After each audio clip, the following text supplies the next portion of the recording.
عندنا ما هي علامات إظهار الأنوثة؟ يعني إذا أنا امرأة أبي أظهر أنوثتي، شلون أقدر أعرف نفسي أنا والله أنا من اللي قاعد تظهر أنوثتها ولا ما تظهر أنوثتها؟ شلون أعرف نفسي؟ في مجموعة علامات.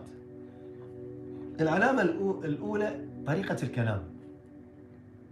في نساء لما يتكلمون يعني يتكلمون بخشونة ويتكلمون بقسوة وألفاظهم جارحة. هذه وين؟ هذه موضع الأنوثة تماما. ولذلك المرأة لازم يصير في فرق بين كلامها داخل البيت وكلامها خارج البيت. يعني كلامها خارج البيت فلا يخضعن بالقول كما يقول الله عز وجل، فيصير الكلام نوعا ما رسمي. الكلام داخل البيت أو مع العلاقات الخاصة لا، في تميع، في دلع، في تكسر، في غنج، فالكلام مختلف. هذا رقم واحد. إذا الكلام بنعومة من علامات إظهار الأنوثة.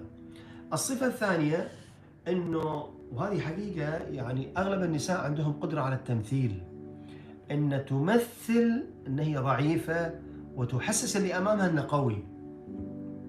طبعا إذا المرأة عندها هذه القدرة أن هي تظهر ضعفها أمام قوة الرجل اللي أمامها، هذا هو كمال الأنوثة.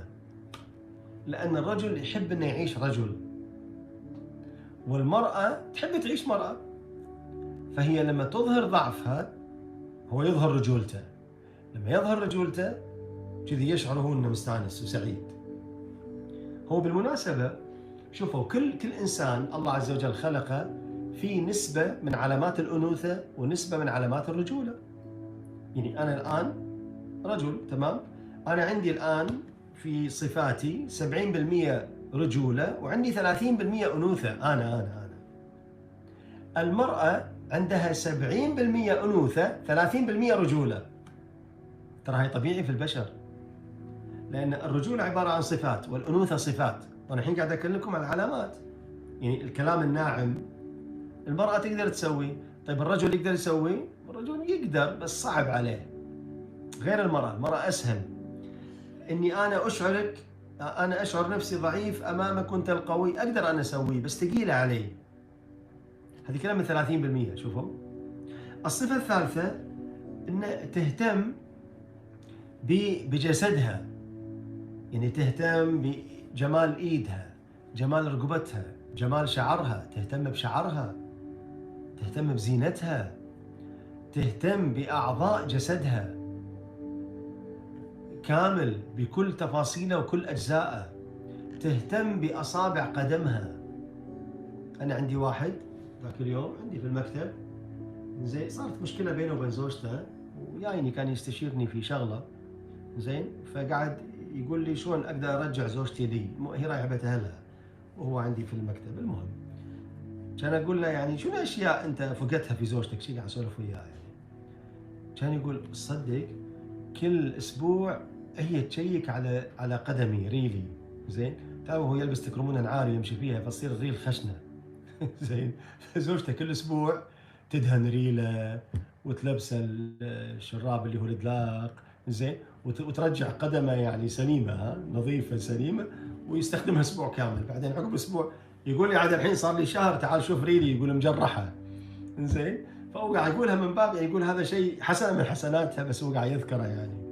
فإذا الاهتمام. 4 العطور والتزين، هذه كلها من علامات إظهار الأنوثة.